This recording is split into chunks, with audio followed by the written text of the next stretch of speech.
Magandang morning everyone.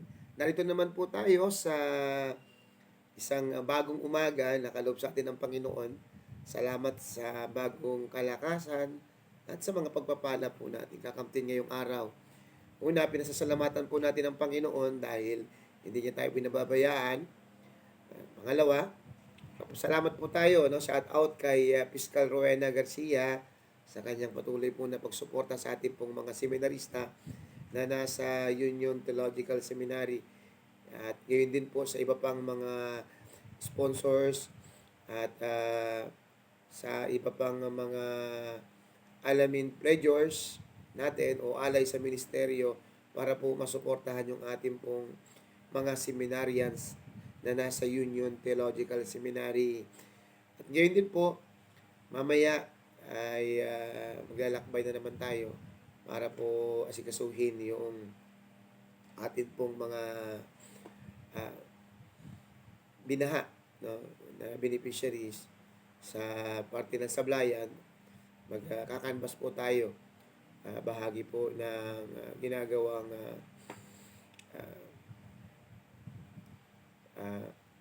gawain ng National Council of Churches in the Philippines. At ngayong umaga po, ayan yung umawit ako ng isang awitin na pinamagatang Kailan Pa. To encourage everyone na patuloy po tayong makilahok sa pagmimisyon. Sige po, awit tayo.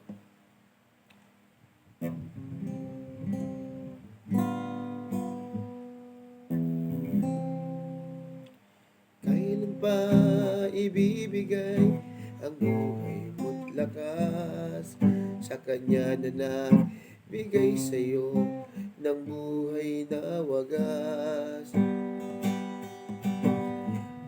Ang pangalan niyang banal, kailan itatanyag, at kung wala ng pagkakataon, huli na ang lahat.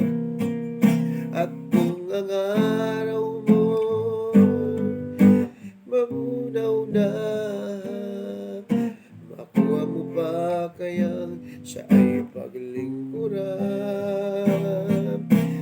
Kailan pa kaya maglilingkod sa Diyos? Oh, kung hindi ngayon, kailan pa?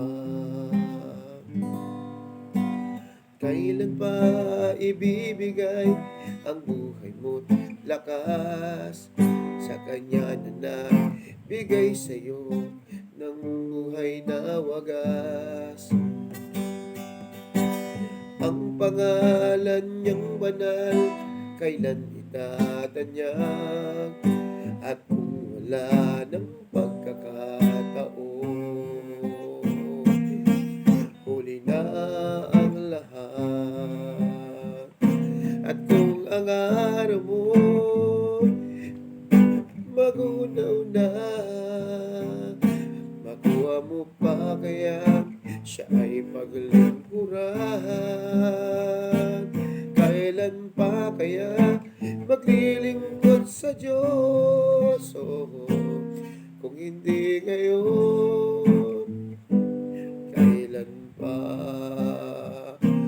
Kailan pa kaya maglilingkod sa Diyos?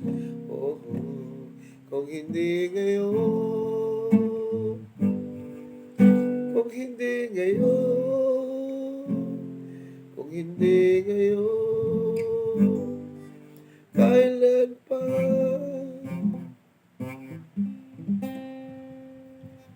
Magandang umaga po. Narito nga po pala tayo sa OMAC office. At may mga asikaso lang na mga transaksyon para sa ating komperensya. At nawa ang aking panalangin ay patuloy tayong gabayan at ingatan ng ating Lord na patuloy nawang maging malusog ang ating pangangatawan. Magandang umaga po muli sa inyo lahat.